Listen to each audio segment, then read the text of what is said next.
Another book we must consider and address is the Book of Enoch. My name is Lex, and welcome to Unlearn. The Book of Enoch is not part of the Apocrypha, and it was never part of the original Jewish or Christian canon of Scripture, except in certain Ethiopic traditions. The Book of Enoch is a collection of writings by various authors spanning 300 years during the intertestamental period, and it was written about 2,000 years after Enoch was taken by God. Enoch is referred to as pseudepigrapha, which means false writing, because it claims to be written by Enoch when it was not. This means the Book of Enoch is a forgery that is trying to pass itself off as being written by Enoch. This fact alone makes it untrustworthy because it lies about its own authorship. It was originally written in Aramaic, but only fragments of the Aramaic text have been found. There is a rumor that a complete Aramaic scroll of Enoch was found among the Dead Sea Scrolls, but it has never been released to the public, and no translations have ever been made from it. Every translation we have today is based on Ethiopic versions of the book that date from the 15th century, so we don't even know for sure how accurate they are to the original. Aside from its claim to be written by Enoch, the book also contains a story about Noah and the flood, which doesn't make sense because he was taken before Noah was even born. How could Enoch write about events that took place after he was taken? The book also contains stories about fallen angels teaching things to mankind and names those fallen angels,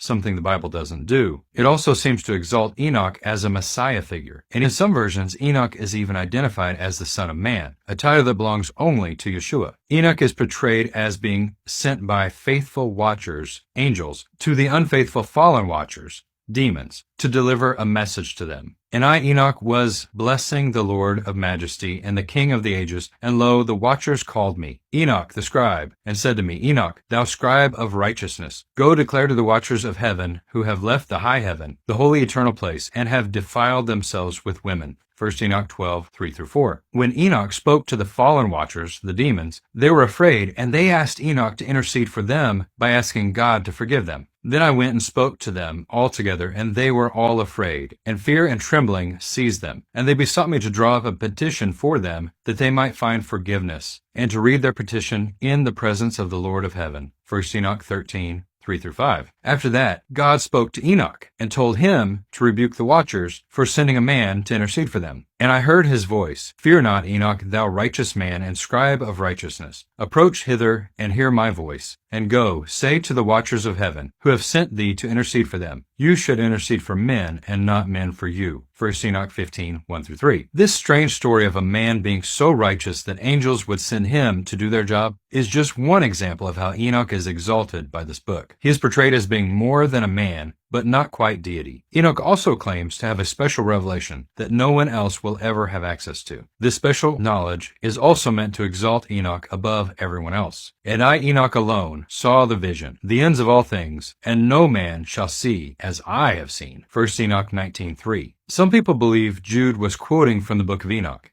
and they assert that because Jude quoted it, it must be Scripture. Yet Paul quotes from pagan philosophers, but we don't think their writings should be treated as Scripture. If we examine the quote from Jude, notice that he isn't quoting something that was written. He's quoting something that was spoken, and he doesn't even mention a book. Now Enoch, the seventh from Adam, prophesied about these men also, saying, this is found in Jude 1:14. Jude isn't referencing a book. He isn't referencing something Enoch wrote. He's referring to something that Enoch spoke. This quote was most likely an oral tradition that was passed down from generation to generation. It's possible that one of the Book of Enoch's authors inserted this quote into the Book of Enoch to validate the book and make it seem more likely that Enoch wrote it, since it was a quote that is known to originate from Enoch. This is something that is often done with pseudepigrapha because they're trying to make a false document seem legitimate. Jude might have been aware of the existence of the Book of Enoch, but he did not reference any such book, nor did he say anything about this prophecy being written down anywhere. So it is speculation to assume that Jude is quoting from the Book of Enoch. However, even if it could be proven that Jude was quoting directly from the Book of Enoch, we cannot conclude that Jude thought the entire book was inspired scripture. All we can safely conclude is that the specific quote in the book of Jude is inspired by God because Jude referenced it as a true prophecy. Thanks for watching.